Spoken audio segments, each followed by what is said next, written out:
तो आज जो हम करेंगे वो है 12th केमिस्ट्री का चैप्टर 1 हमने स्टार्ट किया था न्यूमेरिकल सॉल्यूशंस, और हम चैप्टर 1 में वॉइड्स पूरा हम डिस्कस कर चुके हैं। वॉइड्स, उससे रिलेटेड क्वेश्चंस जो होते हैं वो ऑलमोस्ट हम कवर अप कर चुके हैं। न्यूमेरिकल्स स्पेशली याद रखिए, न्यूमेरिकल्स हम कवर अप कर चुके हैं, रीजनिंग क्वेश्चंस नहीं, क्योंकि सबसे ज्यादा जो डाउट होता है ना वो न्यूमेरिकल में ही आता है कि कैसे सॉल्व करें।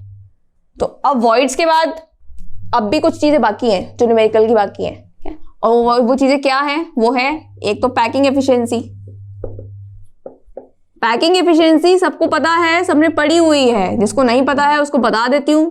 पैकिंग एफिशिएंसी क्या था कि जो हमारे जो एटम्स हैं, जो स्फेयर हमने देखे थे, एटम्स जो हम भर रहे हैं यूनिट सेल के अंदर, वो कितना ज्यादा क्वांटिटी में भरे जा सकते हैं एक यूनिट सेल में, ये होती है पैकिंग एफिशिएंसी, कि कितना पैक हो सकता है वो।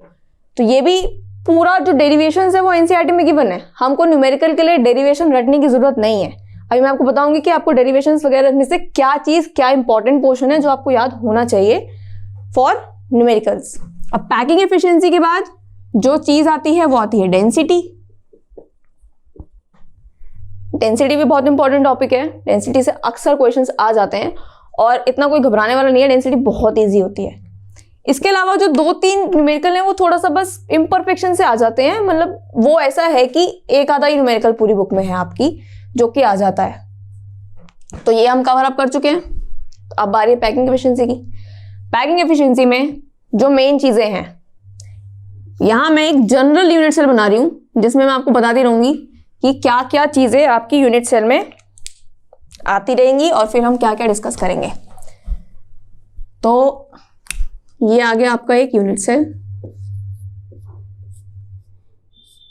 तो एफिशिएंसी जब हम निकालते हैं तो हमने कुछ चीजें देखी हैं, जैसे अगर मैं बात करती हूँ स्फेरिकल जो हमारे एटम्स हमने प्लेस करे हैं तो वो ऐसे प्लेस होते हैं। जब स्फेयर है दैट मीन्स रेडियस तो होगा ही, तो यहाँ पे हमारा रेडियस आ जाता है। अब रेडियस के अलावा और इसमें क्या है?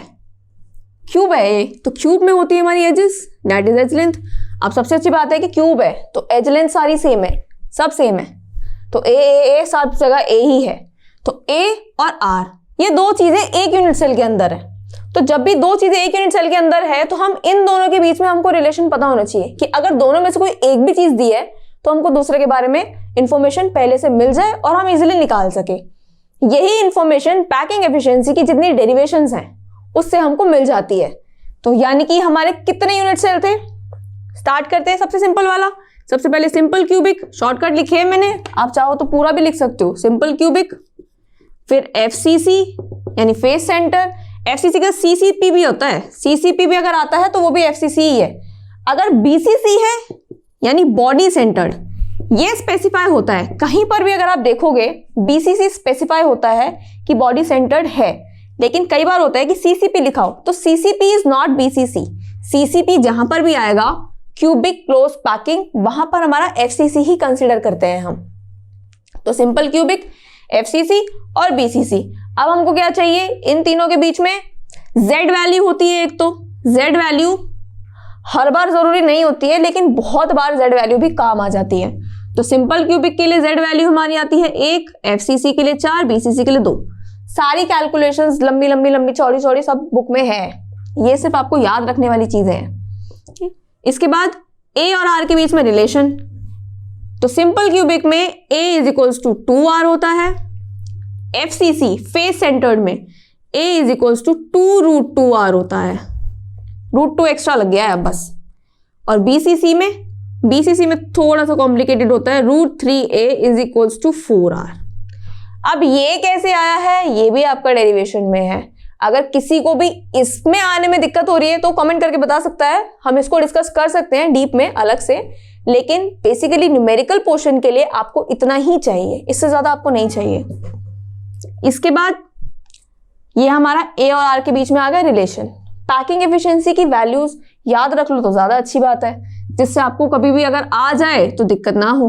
ये होती है 52.4% सॉरी, और ये वाली हो जाती है हमारी एफसीसी, हो जाती है हमारी 74%, और ये हो जाती है 68%। कभी कभी बाई चांस होता है निकालने के लिए आता है, नहीं तो निकालने के लिए नहीं देते हैं, कभी ज्यादातर यही देते हैं। तो अभी हम देखते हैं न्यूमेरिकल्स।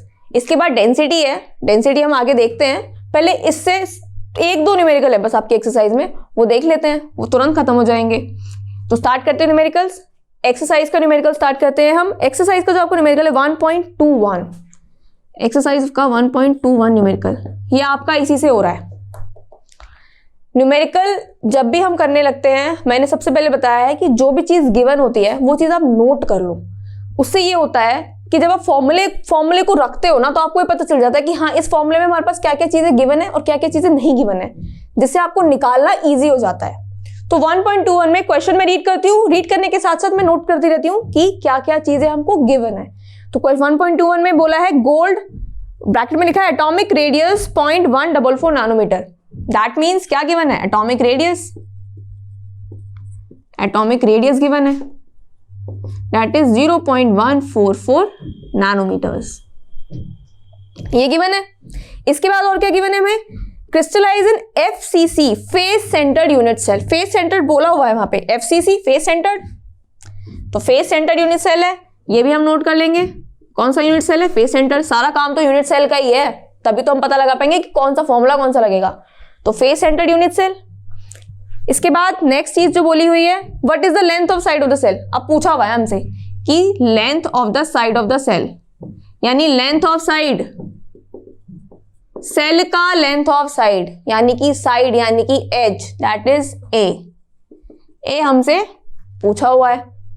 एफसीसी में आते हैं हम सीधा, यहां पे ये रहा एफसीसी, ए इज √2r, तो ए इज 2√2r।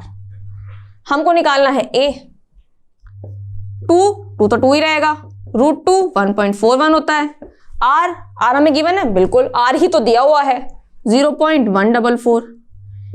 बस यहां से हमारा ए आ गया, खत्म, शुरू होते ही खत्म है ये वाला क्वेश्चन। तो कैलकुलेट करेंगे आप इसे, कैलकुलेट करने के बाद जो वैल्यू आती है वो वैल्यू आती है आपकी 0.407। आप इसे कैलकुलेट करिएगा अच्छे से, उसके बाद आप वैल्यू लिखिएगा। टाइम सेव करने के लिए मैंने पहले से कर रखा है, तो इसीलिए 0.407 नैनोमीटर इसकी वैल्यू आएगी। जब आप कैलकुलेट करेंगे आ जाएगी वैल्यू, कोई इतना कुछ भी हार्ड नहीं है। तो हमारा हो गया 1.21, खत्म न्यूमेरिकल। इसके बाद ऐसा ही एक और न्यूमेरिकल है बिल्कुल सेम, जो है 1.24, बिल्कुल इसी के जैसा है न्यूमेरिकल, ज्यादा कुछ अंतर है ही नहीं दोनों में। तो क्या है 1.24 में? Aluminium crystallise in cubic close pack structure, cubic close pack CCP, यानी कि एफसीसी सीसीपी, बात एक ही है। और सीसीपी में उसके बाद क्रिस्टलाइज किया, फिर क्या हमको बोला है? Metallic radius is 125 picometer, that means what? R is given 125 picometer, this is R. और हमको बोला है length of side of unit cell, फिर से वही length of side of unit cell, यानी कि length of side of unit cell, फिर से वही निकालना है हमको ए। तो ए का क्या था? 2√2r, 2√2r सेम है, कुछ भी नहीं करना, उसी के जैसे फॉर्मूला लगा देना है, ए निकाल देना है, 2 × 1.41 × 125 पिकोमीटर। कैलकुलेट करोगे इसे, कैलकुलेट करके जो आंसर आता है वो आपका आता है 354 पिकोमीटर। अगर हमको पिकोमीटर में, मतलब अगर आप देखते हो फर्दर आपके पास कोई क्वेश्चन है जिसमें यूनिट चेंज है, तो आपको यूनिट चेंज करने की जरूरत है। अगर नहीं है तो फिर आप आंसर्स पिकोमीटर में दे सकते हो। अगर बोला हुआ है कि सेंटीमीटर में करो तो बात अलग है, लेकिन अगर नहीं बोला, जैसे यहाँ पे नहीं बोला था तो यहाँ नैनोमीटर में करके छोड़ दिया हमने। अगर यहाँ पे बोला है तो ठीक है, नहीं बोला है तो यहीं छोड़ दो। लेकिन आगे इसके एक और पार्ट है, और उस पार्ट में मेरे को दिख रहा है कि यहाँ पे यूनिट सेंटीमीटर क्यूब लिखी हुई है, तो जब सेंटीमीटर क्यूब लिखी हुई है तो पिकोमीटर को सेंटीमीटर में चेंज कर देते हैं, और सेंटीमीटर में चेंज करने के बाद आ जाएगा ये 354 क्रॉस 10⁻⁻10 सेंटीमीटर, ये आ जाएगा हमारा ए।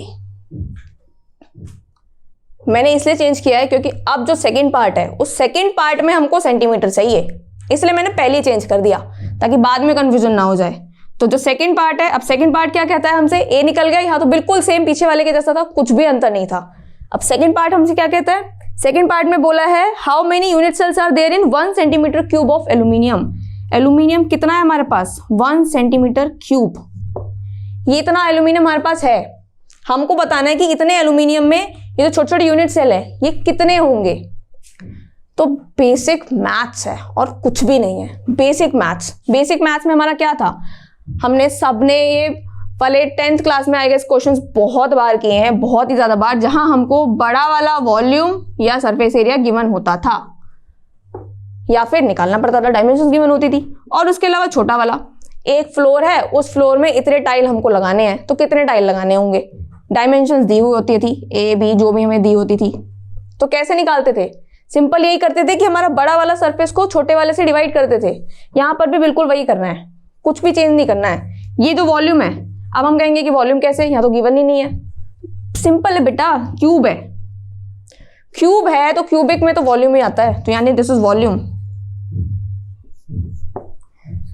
यूनिट से ही मुझे पता चल गया क्यूब है, तो क्यूब है दैट इज वॉल्यूम, यानी कि हमको एल्यूमिनियम कितना वॉल्यूम में है ये गिवन है, और उस कितने वॉल्यूम में है हमारे पास यूनिट सेल कितने हैं ये हमको निकालना है। तो डिवाइड जो होगा सेम क्वांटिटी होती है, जब भी हम यहाँ डिवाइड करते हैं सरफेस एरिया ही करते हैं तभी नंबर निकलता है। उसी तरीके से यहाँ क्योंकि वॉल्यूम है तो अब हमको छोटा वॉल्यूम भी चाहिए होगा। किस चीज का वॉल्यूम चाहिए होगा हमको, जो चीज हमको निकालनी है।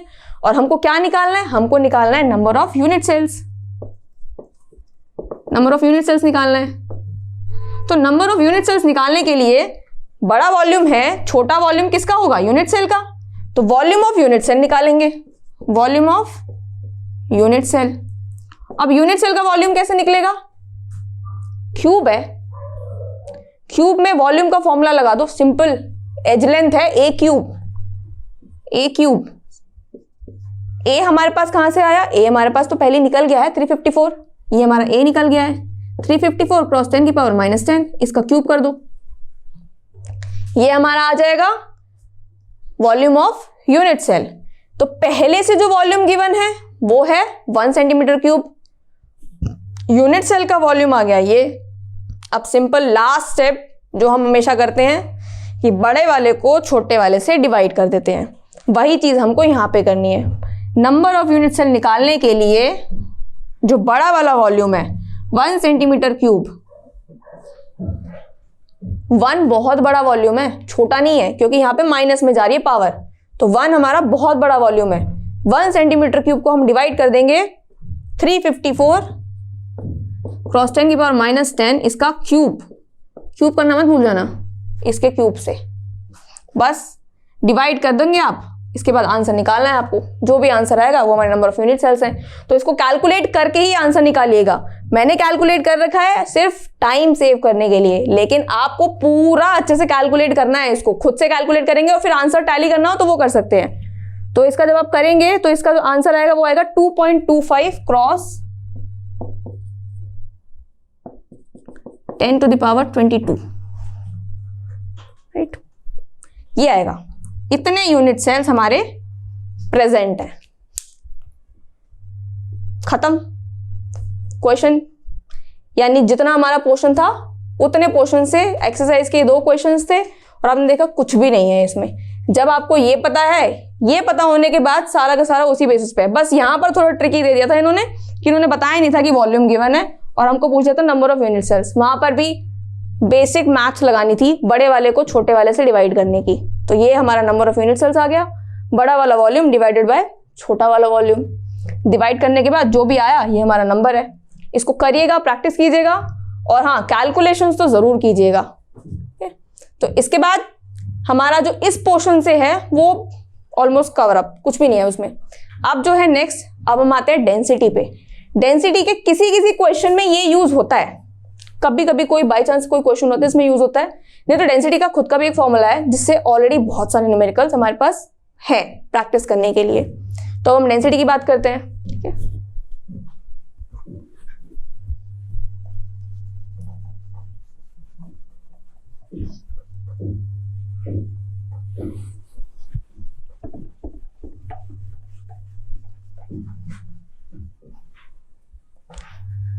चलिए, तो अब डेंसिटी की बात करेंगे हम। Density, density small D,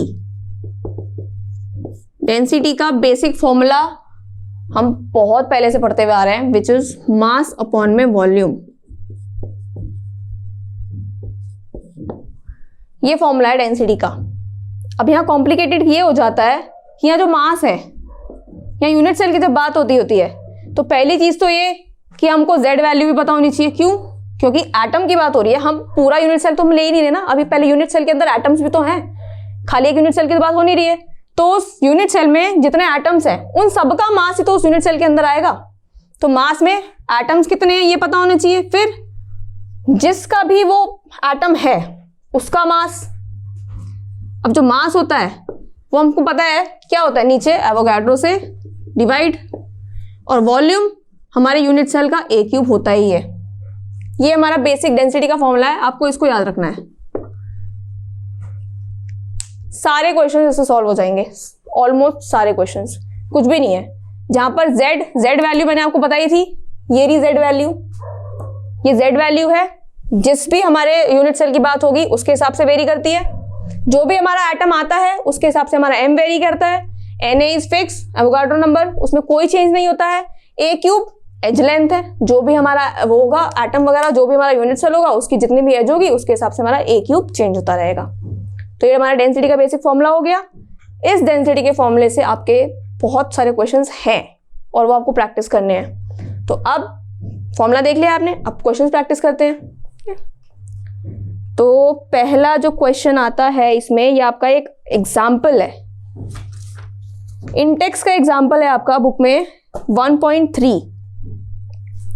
an element has a body centred cubic BCC structure. तो जैसा मैंने आपको बताया कि जो भी चीज दी हुई होती है उसको बेटर है नोट करते चलो। तो सबसे पहले क्या दिया हुआ है, सबसे पहले तो एग्जाम्पल ही नोट कर लेते, कौन सा है 1.3। तो सबसे पहले BCC, जैसे BCC आया Z तो हमको पता चल गया कि BCC में कितना होता है, 2 होता है, 2 है। Next, with a cell edge of 288 picometer. Cell edge, cell के एज की बात हो रही है यहाँ पे, ये ध्यान रखना कि क्या गिवन है, एज गिवन है। कभी बार रेडियस भी दे देते हैं कंफ्यूज करने के लिए, आपको ये ध्यान रखना है कि एज है रेडियस है, एज है तो ए है। ए गिवन है, कितना है 288 पिकोमीटर, 288 पिकोमीटर। इसको चाहो तो सेंटीमीटर में कन्वर्ट कर लो, अभी पीछे वाले क्वेश्चन में ही हमने किया है। 288 क्रॉस 10⁻⁻10 सेंटीमीटर। कैलकुलेशन करने में इजी होती है क्योंकि ज्यादातर आंसर्स आपको सेंटीमीटर में ही देने होते हैं। Next, density of element is 7.2 grams per centimeter cube. जो डेंसिटी है अब हमको ये भी दी हुई है 7.2 grams per centimeter cube. How many atoms are present in 208 grams of elements. अब यहाँ पे फिर से हमसे वही पूछ लिया, how many atoms, how many atoms कितने में, 208 ग्राम में। 208 ग्राम में कितने एटम्स हमको मिलेंगे, हमको ये निकालना है। पहला ये क्वेश्चन इतना तगड़ा आ गया ये तो फिर अब कैसे निकालेंगे। शुरुआत करते हैं जो जो चीजें दी हुई है उससे। मास की बात हम बाद में करेंगे, मास के लिए कुछ गिवन है, यहाँ पे कुछ भी गिवन नहीं है तो मास को हम अभी साइड रख देते हैं। यहाँ पे मास है, अभी इसको साइड छोड़ देते हैं। अभी हम देखते हैं कि हमको क्या क्या गिवन है। हमको डेंसिटी दी हुई है, डेंसिटी के बाद हमको एज लेंथ दी हुई है। इससे वॉल्यूम निकालना बहुत ईजी है, तो हम क्या करेंगे, इससे वॉल्यूम निकाल लेंगे। Volume is a cube. Unit cell की बात हो रही है, ये यूनिट सेल की एज है और ये पूरे एटम का है, तो कंफ्यूज नहीं होना है। ये जो है इसमें एटम्स पूछे, जैसे एल्यूमिनियम हमारा बड़ी क्वांटिटी थी, वैसे ये हमारी बड़ी क्वांटिटी है। इसके अंदर कितने एटम हैं ये हमें निकालना है, और ये यूनिट सेल है, इसका वॉल्यूम हमको निकालना है। तो ये हमारी बड़ी क्वांटिटी है। अभी हम पहले छोटी क्वांटिटी में आते हैं। छोटी क्वांटिटी हमारी यूनिट सेल है, उसका वॉल्यूम इससे इजीली निकल जाएगा। ए गिवन है, ए से वॉल्यूम निकालना बहुत इजी है, a क्यूब ही करना है बस। a क्यूब कर दो आप। a क्यूब क्या है 288 क्रॉस 10⁻⁻10, इसका क्यूब।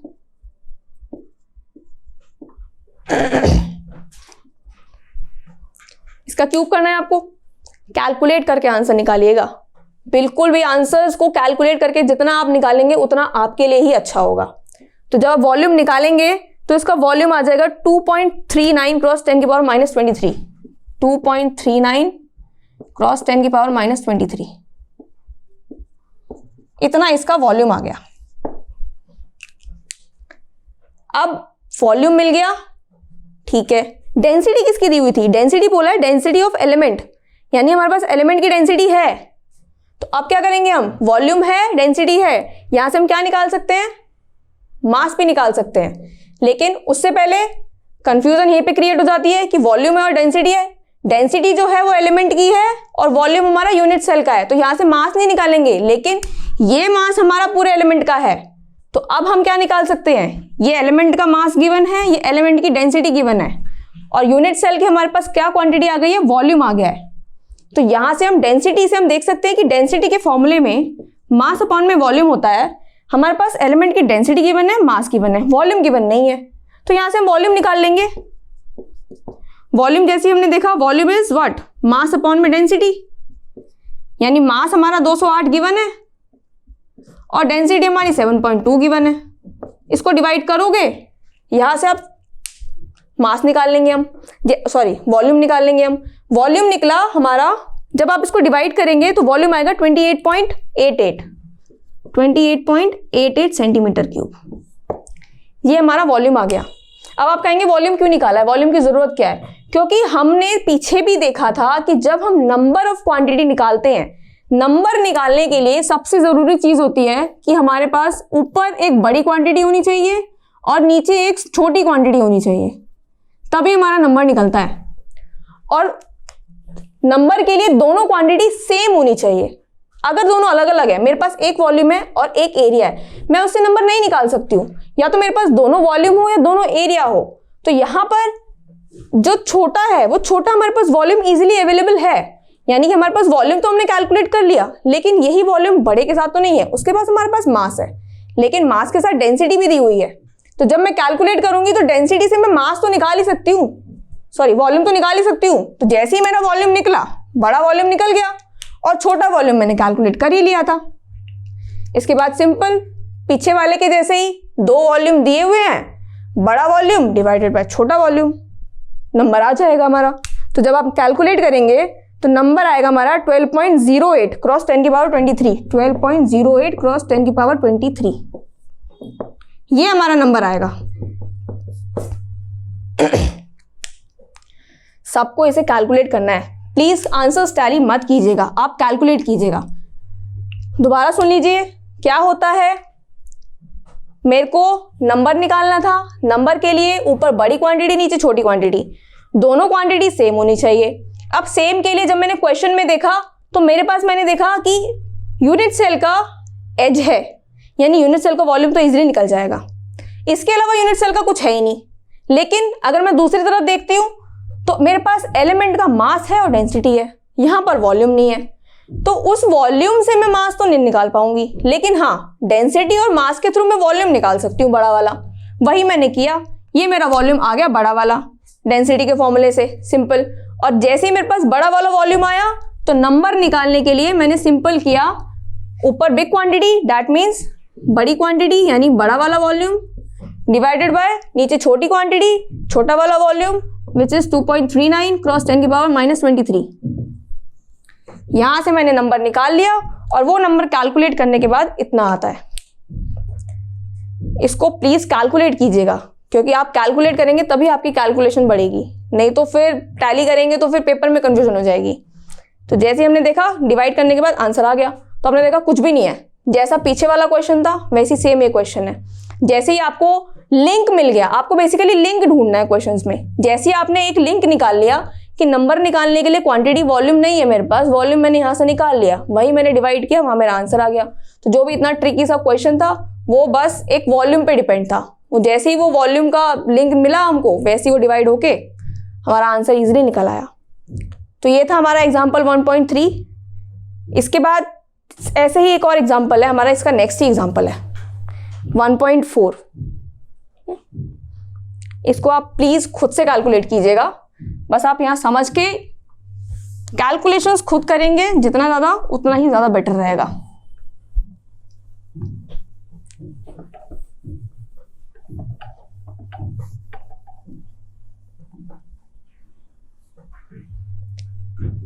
चलिए, तो नेक्स्ट हमारा एग्जांपल 1.4। सबसे पहला ही एग्जाम्पल इतना ट्रिकी दे दिया है कि आगे वाले एग्जाम्पल तो हमको इजी ही लगेंगे। तो एग्जाम्पल 1.4 क्या कहता है? ये कहता है X ray diffraction study show that copper crystallize in FCC unit cell. कौन सा यूनिट सेल है? नोट कर लो, FCC, यानी Z तो मेरे को मिल गया 4। यूनिट सेल जहां की मैंने Z मिल गया 4। इसके बाद with cell edge of 3.608 cross 10⁻⁸ cell edge A, cell edge is A क्या है? 3.608 क्रॉस 10⁻⁸ सेंटीमीटर। ये मेरी सेल एज गिवन है, यहाँ पे पिकोमीटर है ही नहीं है तो सेंटीमीटर है, पहली एक झंझट तो खत्म। फिर in a separate experiment copper is determined to have density of 8.92। अब डेंसिटी कॉपर की दी हुई है दूसरे एक्सपेरिमेंट में 8.92 ग्राम्स पर सेंटीमीटर क्यूब है। Yes, grams per centimeter cube. Units का ध्यान रखिएगा, सेंटीमीटर सेंटीमीटर हर जगह होना चाहिए, कहीं पे भी अगर सेंटीमीटर चेंज हो गया तो यूनिट का कन्वर्जन करना पड़ जाएगा। Calculate the atomic mass of copper. Atomic mass of copper, atomic mass of copper, ये हमको कैलकुलेट करना है। फॉर्मूले की तरफ देखते हैं क्या क्या गिवन है और क्या क्या हमको निकालना है। तो डेंसिटी ठीक है, Z ठीक है, M A³ Na। हमने ये इतना नोट इसलिए किया है ताकि हमें पता लगा सके कि इस फॉर्मूले में क्या क्या दिया हुआ है। डेंसिटी गिवन है, ठीक है, FCC है, Z हाँ 4 है, ठीक है, खत्म। A³ A तो है ही ना, A³ तो निकल ही जाएगा, खत्म, ठीक है। Na एवोगाड्रो नंबर है, ठीक है। क्या बचा? M, यही तो निकालना है, M ही तो निकालना है। तो बस बाकी सब रीअरेंजमेंट करनी है, बस जैसे करते हैं हम नॉर्मल मैथ्स में। मैथमेटिक्स आगे तो सारा मैथमेटिक्स सारा कैलकुलेशन है, मैथमेटिक्स कैलकुलेशन। तो D into A³ into Na, इसके बाद अपॉन में Z। बन गया मेरा फॉर्मूला। सारी वैल्यूज पुट कर दो, आंसर निकाल दो। D कितना है? D है मेरे पास 8.92, A³ 3.608 cross 10⁻⁸ cube multiplied by Avogadro number 6.022 cross 10⁻23 divided by 4। हो गया। बस आपको इसको कैलकुलेट करना है। कैलकुलेशन तो भैया बहुत लंबी है, कैलकुलेशन तो आपको करनी पड़ेगी। और इसका आंसर आता है 63.1 ग्राम्स पर मोल। कैलकुलेशन तो लंबी है, कैलकुलेशन तो करनी पड़ेगी। कैलकुलेशन करने का बेस्ट तरीका है कि आप जब कैलकुलेट करते हो तो ज्यादातर राउंड ऑफ करके कैलकुलेट किया करो। राउंड ऑफ कैसे करेंगे हम? 6.022 है, 6.02 ले लो। 3.608 है, 3.6 ले लो। इससे वैल्यू में अंतर बिल्कुल आएगा, जरूर आएगा, लेकिन इतना आएगा कि 63.1 है तो हो सकता है कि किसी का 63.2 हो जाए, या फिर किसी का 63.3 हो जाए, या फिर किसी का 63.0 आ जाए। इतना अंतर आता है और पॉइंट्स में अंतर चलता है। कैलकुलेशन में कभी भी हमारा पॉइंट्स में आंसर बिल्कुल एक्यूरेट आ ही नहीं सकता है, क्योंकि ये डिपेंड करता है कि हम वैल्यूज कितनी ले रहे हैं। 6.022 ही लेंगे, क्या पता हम आगे 222 और आगे बढ़ा दें, या फिर 3.608 ले रहे हैं, कोई लोग 3.6 लेता है, कोई 3.61 कर देता है इसको। ये हमारा पूरा राउंड ऑफ पे होता है कैलकुलेशन पोर्शन। तो वो आप जितना हो सके अपने तरीके से उसको इजी कीजिए कि आपको 3.6 लेके चलना है या 6.022 में से 6.02 लेके चलना है। और जितना भी 10⁻⁸ होती है वो सारा एक तरफ कर दो। 10⁻⁸ का क्यूब है तो ये पहले एक तरफ कर दो। 10⁻⁸ का क्यूब 24 हो गया जी, 10⁻23 ये एक तरफ हो जाएगा हमारा। 10 की पावर को एक तरफ सरका दिया, बाकी सारी चीजों को एक तरफ सरका दिया। 10 की पावर कैलकुलेट करना बहुत इजी होता है, बाकी सारी चीजों को थोड़ी दिक्कत देता है। और अभी जैसे इसमें तो हमारा 10 की कोई पावर है नहीं, लेकिन कई क्वेश्चंस में ऐसे होता है जिसमें सपोज 22.04 क्रॉस 10⁻23 हमारा आंसर होता है। अगर ये हमारा आंसर है और अगर हमारा आंसर दूसरा आ जाए, सपोज ये आ जाए 22.23 क्रॉस 10⁻23, तो इसमें आपके नंबर नहीं कटते हैं। क्यों नहीं कटते? आगे वाला 22 सेम है, ठीक है, पॉइंट में अंतर हो सकता है। मेन क्या है? 10⁻23, ये भी सेम है। तो जो मेन इंपॉर्टेंट मोटी मोटी सी चीजें होती हैं वो सेम है। 23 सेम है, ठीक है, आगे वाला 22 सेम है, ठीक है, इतना ही होता है, इतना ही आपको चेक किया जाता है। इसके बाद पॉइंट्स में जितना भी होता है वो वेरी करता रहता है। वो आपके कैलकुलेशंस के हिसाब से वेरी करता है। तो इतना कंफ्यूज नहीं होना है, बस 10 की पावर को अच्छे से सॉल्व करना है, उसमें गड़बड़ नहीं होनी चाहिए। अगर 23 की जगह 22 भी लिख दोगे तो वो गलत है, चाहे आपका आगे वाली कितनी भी वैल्यू कितनी भी एक्यूरेट आ जाए। 23 की जगह 22 हो गया मतलब आंसर गलत है। तो 10 की वैल्यूज को इजीली अच्छे से कैलकुलेट किया करो। तो ये हमारा कैलकुलेट करने के बाद आ गया आंसर, ये हमारा आंसर है। इसको कैलकुलेट किया, ये आंसर आ गया, क्वेश्चन खत्म। इससे ज्यादा मुश्किल तो पीछे वाला था, कम से कम उसमें इतना ट्रिकी तो था, इसमें तो कुछ भी नहीं है, डायरेक्ट पुट करा और खत्म। ऐसे ही है सारे क्वेश्चंस। नेक्स्ट वाला देखिए, नेक्स्ट वाले में क्या है। नेक्स्ट वाला कहता है silver form CCP lattice X ray studies and its crystal show that edge length of unit cell is 408, calculate the density of the silver, atomic mass, सब कुछ ही गिवन है। जिसको नहीं समझ में आया है मैं दोबारा लिख के दिखा देती हूँ कि सब कुछ कैसे गिवन है। ये देखिए,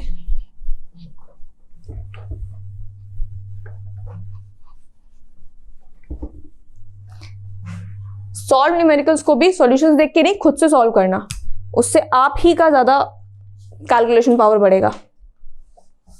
तो यहां पे क्या बोला है, सिल्वर फॉर्म सीसीपी लैटिस, फिर से आ गया सीसीपी, सीसीपी मतलब एफसीसी, सेम चीज थी, 4 आ गया।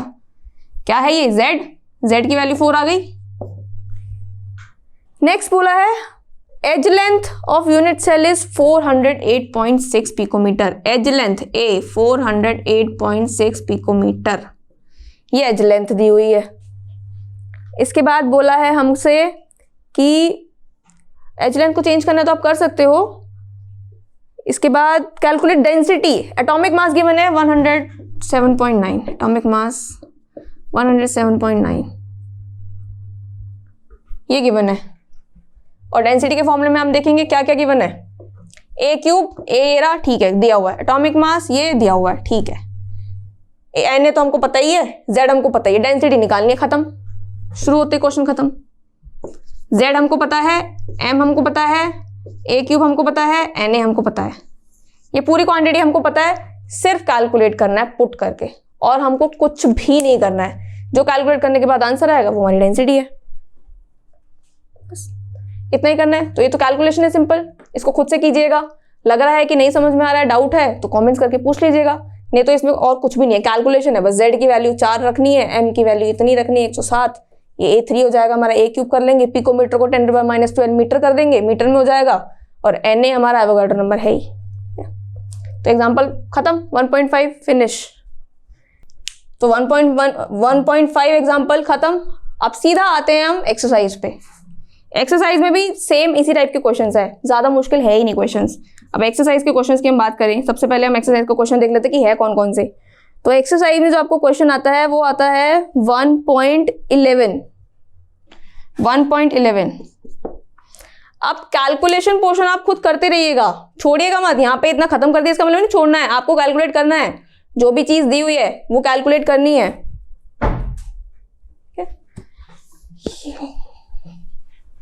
अब हम करेंगे calculate 1.11, silver crystallizes in FCC lattice, silver crystallizes in FCC lattice, FCC यानी Z इज 4।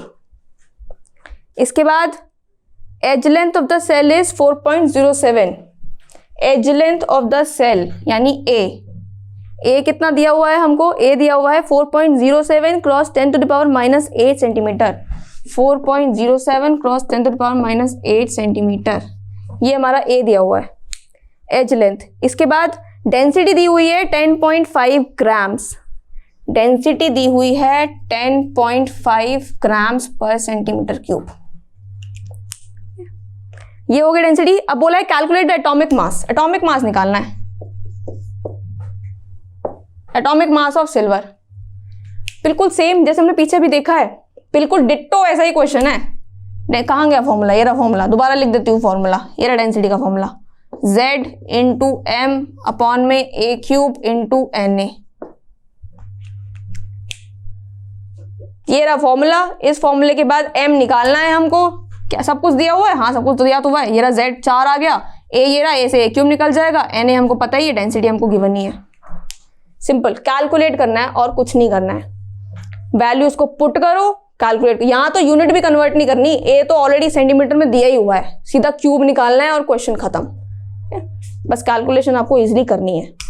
आंसर की बात करें तो कैलकुलेट करने के बाद आप आंसर इसका देख लीजिएगा।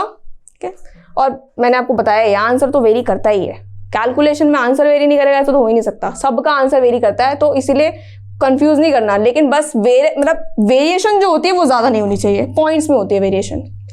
तो कैलकुलेशन के बाद अब यहाँ 1.11 के बाद सेम इसी टाइप का क्वेश्चन है 1.13 है इसके बाद। 1.13 कहता है niobium crystallises in body centre cubic structure. 1.13 में है नायोबियम बॉडी सेंटर्ड में है, BCC की value Z is 2, density is 8.55 grams per centimeter cube. Density is 8.55 ग्राम पर सेंटीमीटर क्यूब। उसके बाद calculate the atomic radius of niobium using atomic mass 93U। Atomic mass 93U। और हमको क्या कैलकुलेट करना है, यहां पे ध्यान से देखिए, एटॉमिक रेडियस कैलकुलेट करना है। एटॉमिक रेडियस यानी कि R कैलकुलेट करना है, कंफ्यूज नहीं होना है A और R में। यहाँ R एटॉमिक रेडियस है, एज लेंथ नहीं है, length of unit sell side wide कुछ नहीं है, एटॉमिक रेडियस बोला है यहाँ पे। अब आप कहेंगे कि इसमें तो है ही एटॉमिक रेडियस, तो बिल्कुल है, A है ना हमारे पास, A तो है ही, फॉर्मूला लगेगा यहाँ पे। अरे मेरा डस्टर किधर चला गया, ये रहा।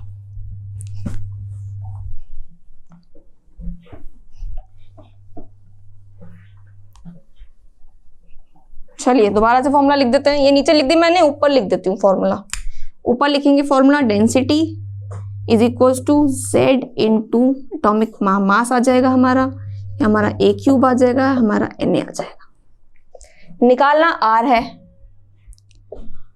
और अगर हमको ये याद है तो हमको पता है कि R और A के बीच में रिलेशन तो है ही, तो यानी कि हमको निकालना क्या है, यहां से हमको ये मिलेगा, यहां से हमको ये निकालना है। तो यहां से जब हम A निकालेंगे, A क्यूब यानी हो जाएगा ZM अपॉन में DNA। इसको कैलकुलेट करना है, वैल्यूज पुट कर दो, सिंपल सिंपल। Z हमारा 2 है, ये हमारा 93 है, डेंसिटी हमारी 8.55 है, मल्टीप्लाइड बाय क्या बचा, सोडियम कह रही हूँ मैं बार बार, एवोगाड्रो नंबर 6.022 × 10⁻23। बस इसको कैलकुलेट करना है।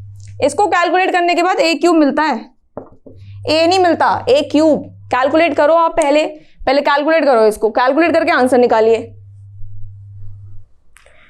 इसको कैलकुलेट करने के बाद जो आंसर आता है वो ये आता है A cube, what is A cube, ये रहा 3.612 क्रॉस 10⁻23। 3.612 क्रॉस 10⁻23 ये आना चाहिए सबका A क्यूब।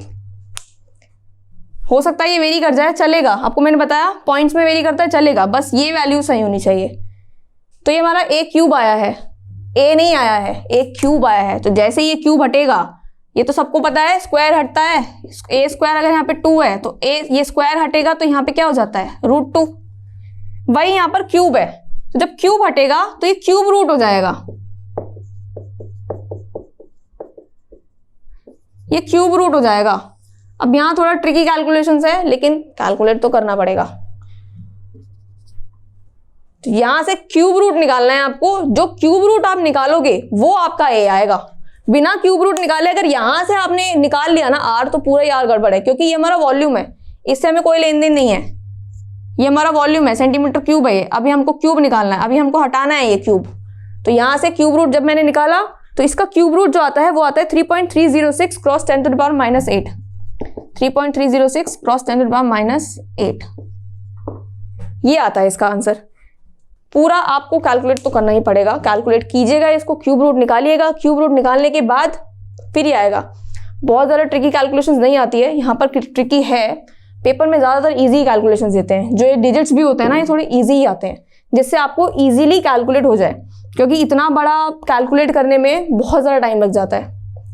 तो आपको ये वैल्यू तो बिल्कुल सही आनी चाहिए, और ये वैल्यू सही आने के लिए बस यहाँ पॉइंट्स की हेरा फेरी करनी है, आगे पीछे करना होता है। और ये वैल्यू आपको इस तरीके से करनी है कि इसका क्यूब 8 आ जाए, यानी कि इसको -23 को 24 बनाना है। जैसे 24 बनेगा आपका 10⁻⁸ आ जाएगा। और वो मुझे नहीं लगता कि किसी को नहीं पता है। सबको पता है कि वैल्यू जब आगे जाती है तो माइनस का पावर बढ़ती है, डेसिमल जब हमारा आगे शिफ्ट होता है।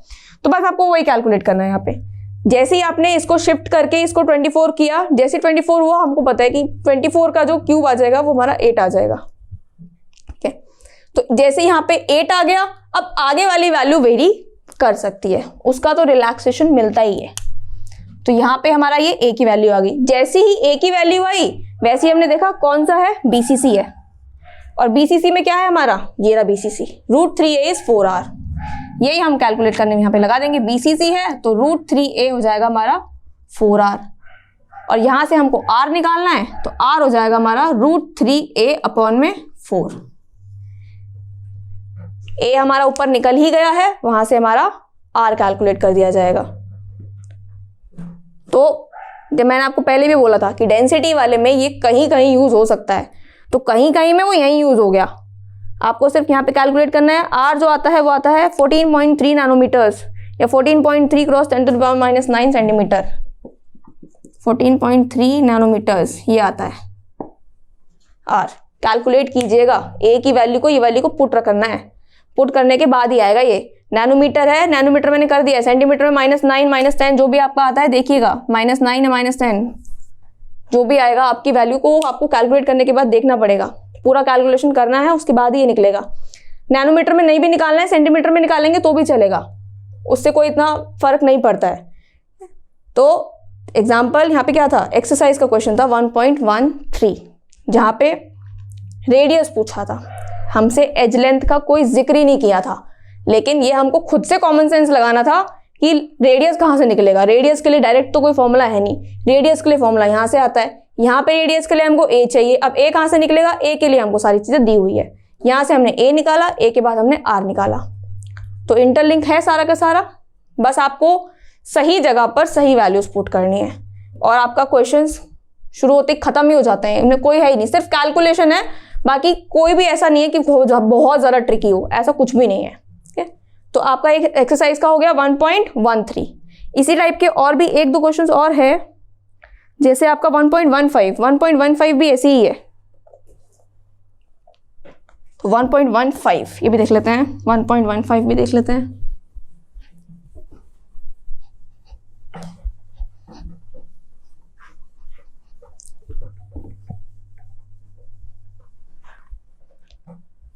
तो 1.15 में एक्सरसाइज है, ये भी एक्सरसाइज ही चल रही है अभी तक हमारी।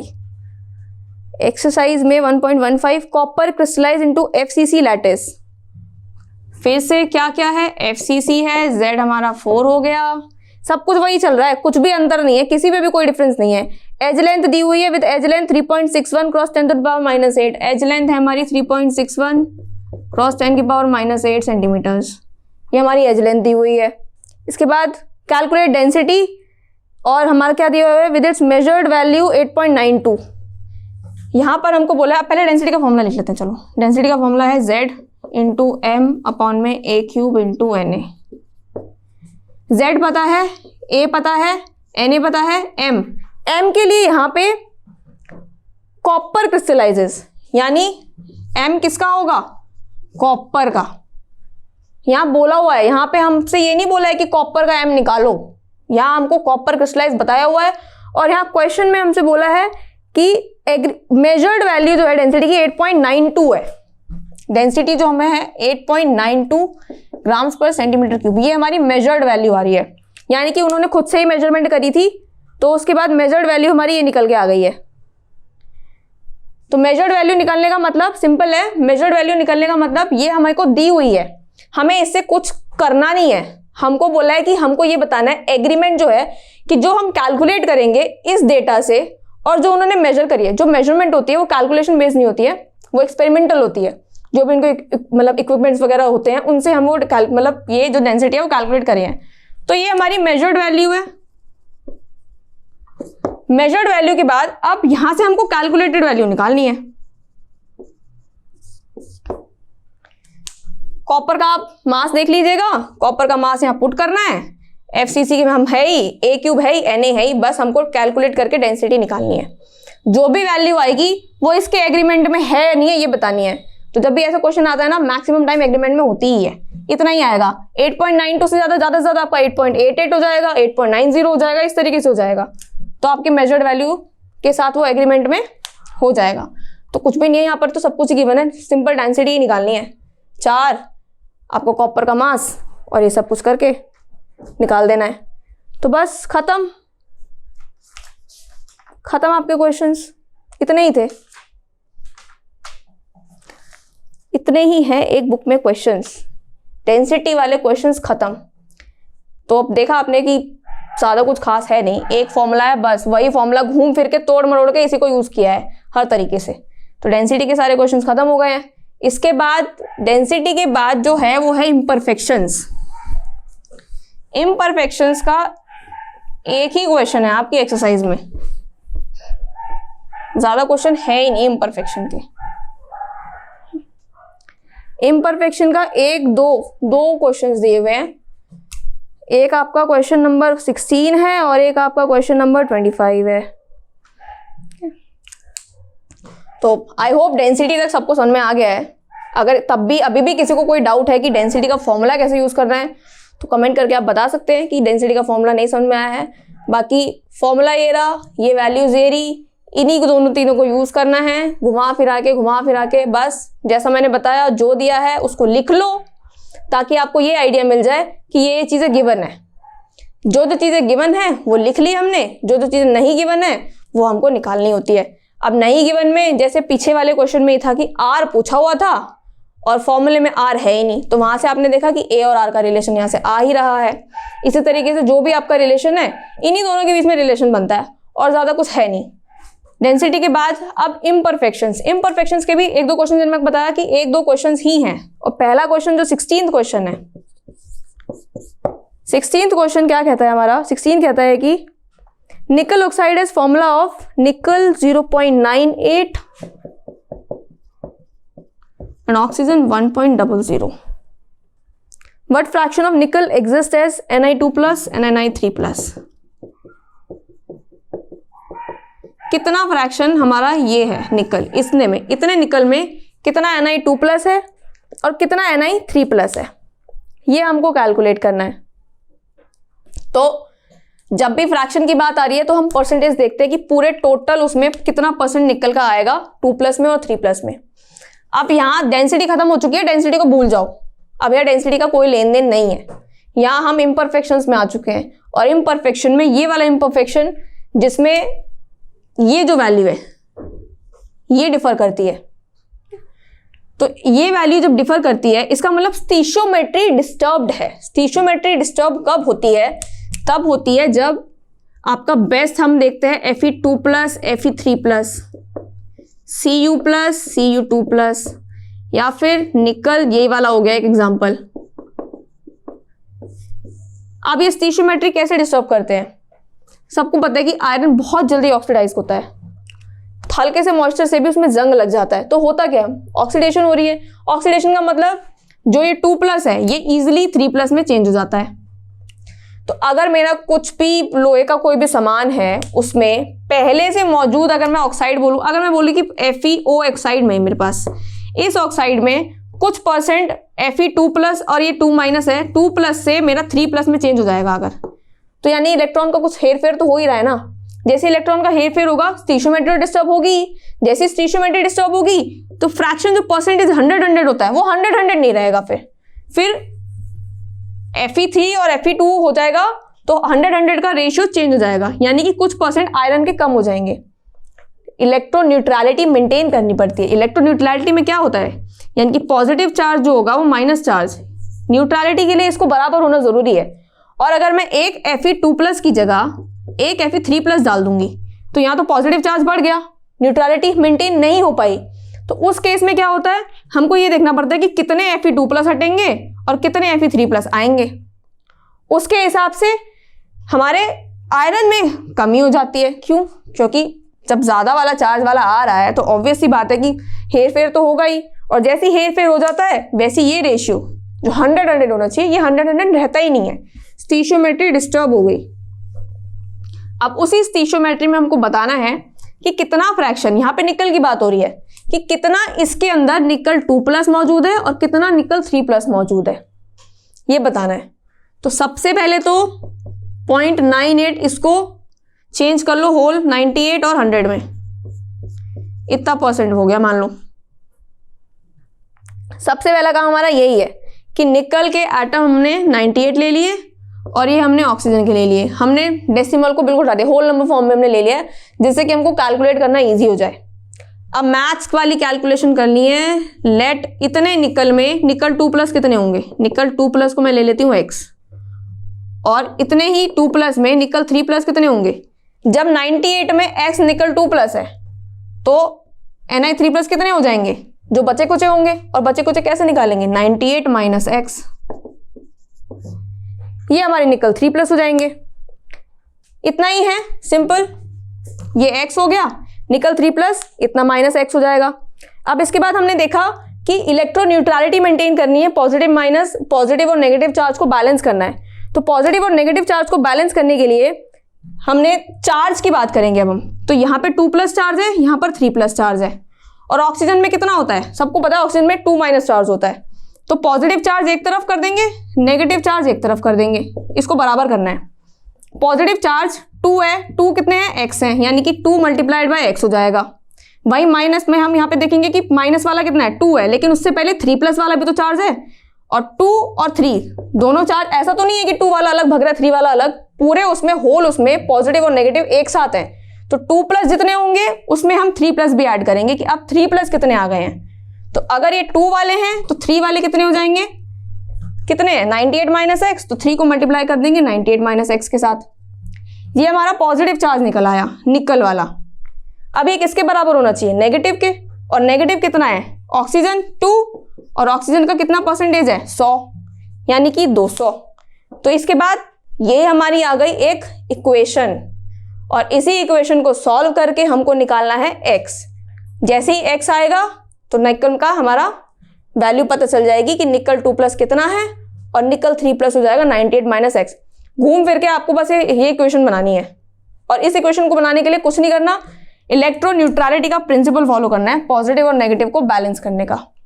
Positive charge is equals to negative charge, चाहे निकल हो, चाहे आयरन हो, चाहे कुछ भी हो। आपको सिंपल यही करना है कि जो भी यहाँ पर हमारा रेशियो गिवन हो, पहले तो उसको होल नंबर में ले आओ।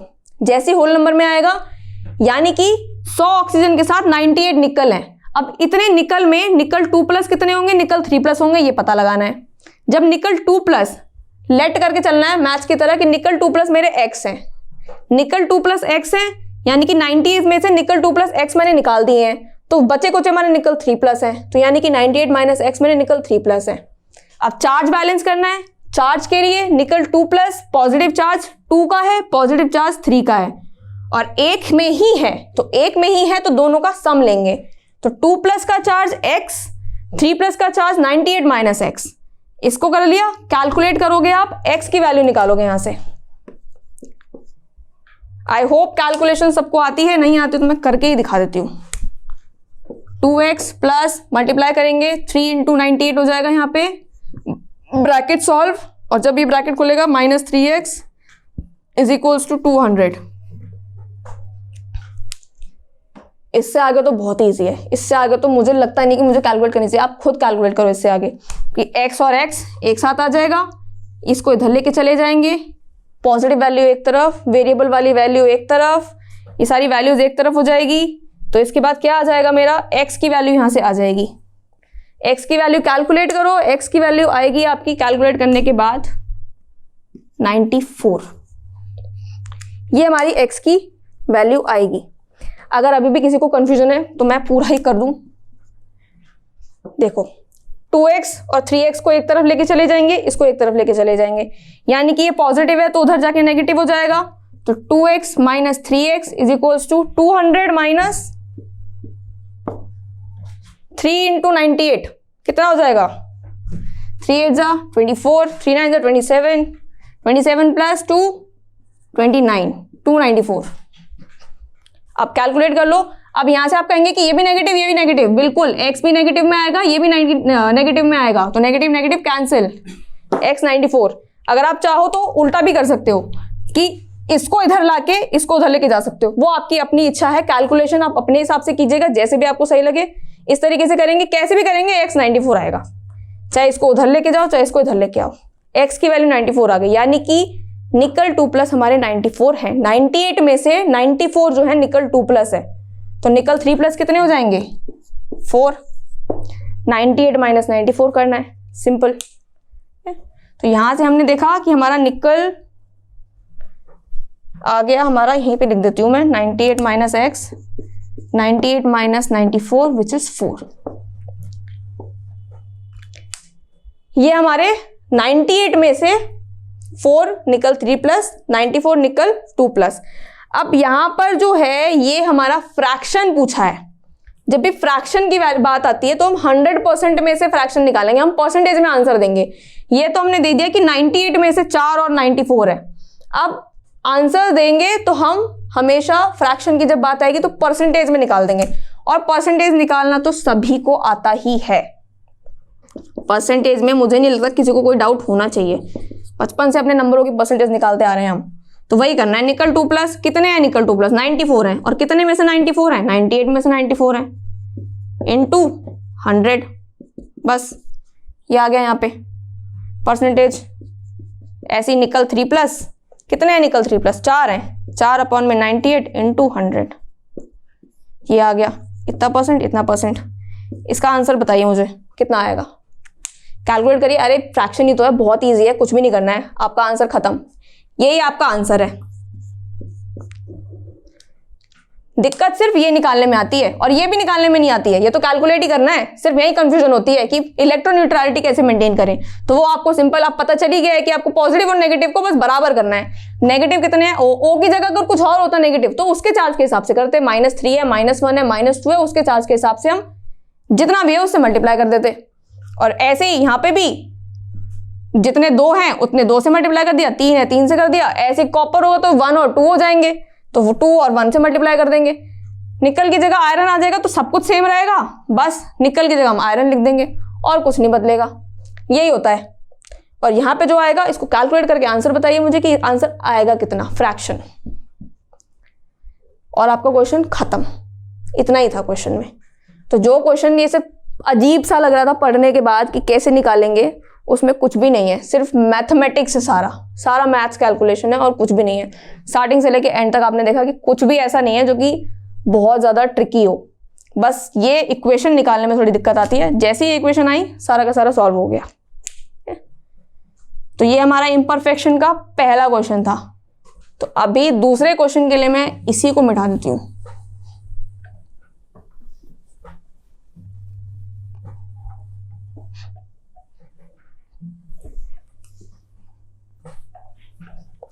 इम्परफेक्शन से एक और क्वेश्चन है, इम्प्योर डिफेक्ट्स का जो क्वेश्चन है, 25 नंबर क्वेश्चन है ये डिफेक्ट्स का। 25 नंबर क्वेश्चन में बोला क्या है, बोला है NaCl is doped with 10⁻³ mole% of strontium chloride, ये है। और इसका बोला है कंसंट्रेशन ऑफ कैटायन वैकेंसीज। अब हमको बताना है concentration of cation vacancies, cation vacancies की हमको बतानी है, कितनी कैटायन वैकेंसीज जनरेट होंगी, बस। और हमने किसकी जगह रखा है स्ट्रोंशियम को? NaCl की जगह। NaCl में हमने स्ट्रोंशियम डाला है। तो जो हमारा डिफेक्ट्स है उसमें है ये कि जो स्ट्रोंशियम होता है Sr2+ और जो सोडियम है वो Na+ है, यानी कि जब मैं 2 सोडियम हटाऊंगी तब जाकर मैं 1 स्ट्रोंशियम डालूंगी।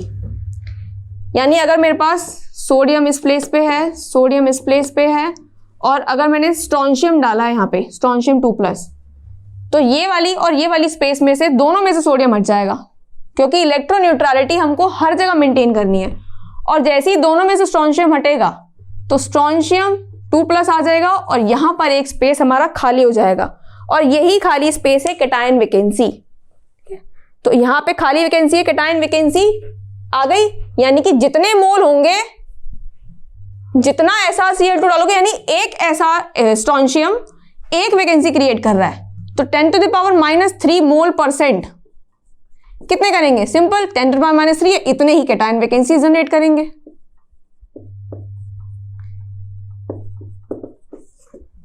कुछ भी नहीं है इसमें, तो सिंपल है कि आपको बस ये देखना है कि एक स्ट्रोंशियम कितनी वैकेंसी जनरेट कर रहा है। एक स्ट्रोंशियम एक ही जनरेट कर रहा है, तो इतने हैं तो इतने ही तो करेंगे।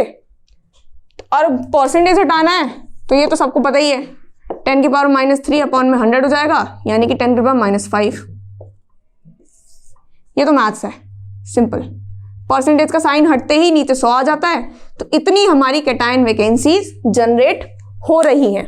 अब इसके बाद अगर आपको फर्दर कैलकुलेशन करनी है तो मल्टीप्लाई कर दीजिए 6.022 क्रॉस 10⁻⁻23, सॉरी, इससे आपको एग्जैक्ट वैल्यू पता चल जाएगी कि एग्जैक्ट वैल्यू है कितनी। नहीं भी करना है, अगर आपने इतना भी बता दिया ना कि एक स्ट्रोंशियम एक वैकेंसी जनरेट कर रहा है, यानी 10⁻³ मोल परसेंटेज, 10⁻³ मोल परसेंटेज जनरेट कर रहे हैं, और परसेंटेज का साइन हटा के आपने एग्जैक्ट ये बता दिया कि परसेंटेज हटा के इतना जनरेट हो रहा है, इतना मोल्स वैकेंसी जनरेट हो रहा है। ये तो सिर्फ हमने मोल को हटाने के लिए किया है, मोल की जगह हम Na ही रख लेते हैं, उसको हटाने के लिए हम इससे मल्टीप्लाई करेंगे। नहीं तो अगर आपने यहां तक भी आंसर लेके आ गए हो तो that means you are correct, आप सही हो, आपने आंसर निकाल लिया। इतनी वैकेंसीज जनरेट करेगा, इतनी वैकेंसीज मतलब इतने मोल, मोल मत भूलिएगा, इतने मोल वैकेंसीज जनरेट करेगा। और अगर एग्जैक्ट नंबर बताना है, मोल को हटाएंगे, Na से मल्टीप्लाई करेंगे, वो हमारा एग्जैक्ट नंबर आ जाएगा। ये हमारा स्ट्रोंशियम ने कितनी वैकेंसीज जनरेट करी है, खत्म। आपके जितने भी चैप्टर 1 के न्यूमेरिकल्स थे वो सारे के सारे आज हमने कवर अप कर लिए हैं। एक आधा कोई बहुत ही ऐसा होगा कि न्यूमेरिकल है और वो नहीं हो रहा है, नहीं तो बाकी सारे तो इजी ही है। और मुझे लगता है कि मैंने ऑलमोस्ट सारे न्यूमेरिकल्स कवर अप कर दिए हैं। अगर ऐसा कोई न्यूमेरिकल है जिसमें आपको डाउट हो तो आप पूछ सकते हो कि स्पेसिफिक चैप्टर 1 में ये वाला न्यूमेरिकल नहीं हुआ है, या वैसे तो ऐसा कुछ है नहीं, ऑलमोस्ट मैंने सारे कवर कर दिए हैं। तो इसके बाद आपको बस कैलकुलेशंस की प्रैक्टिस करनी है। और आपने देखा कि किसी में भी ऐसा कुछ भी नहीं था जो कि बहुत ज़्यादा ट्रिकी हो, सब सिर्फ एक बेसिक फॉर्मूले पे बेस्ड है, और वो हमने अभी पीछे लिखा था। एक तो ये हो गया, एक तो इस पे बेस्ड है, और दूसरा एक हमारा डेंसिटी का फॉर्मूला हो जाएगा, डेंसिटी का ZM अपॉन में Na⁴। मैक्सिमम, हमारे मैक्सिमम से मैक्सिमम क्वेश्चंस इन्हीं पे बेस्ड है। एक आधा क्वेश्चन इस पे आ जाता है, और ये तो आया नहीं आया ऐसी वाली हो जाती है। बस आपको पता होना चाहिए कि क्या क्वेश्चन है। तो इसके बाद हमारा जो चैप्टर 1 है इसके न्यूमेरिकल्स फिनिश। अब नेक्स्ट क्लास में हम नेक्स्ट चैप्टर के न्यूमेरिकल्स डिस्कस करेंगे, या जो भी टॉपिक हो। अगर आपको किसी टॉपिक में डाउट है तो आप कमेंट करके पूछ सकते हैं कि स्पेसिफिक ये टॉपिक है मेरा, मुझे इस टॉपिक में डाउट है, ये टॉपिक कवर अप करा दीजिए, तो हमारा टॉपिक भी कवर अप करा देंगे। बाकी इस वीडियो को, अगर वीडियो अच्छा लगा है तो इसको लाइक कीजिए, चैनल को सब्सक्राइब कीजिए और बेल आइकन दबा दीजिएगा, ताकि जैसे ही नेक्स्ट चैप्टर के न्यूमेरिकल्स या फिर जो भी टॉपिक आए आपके पास नोटिफिकेशन आ जाए। Thank you.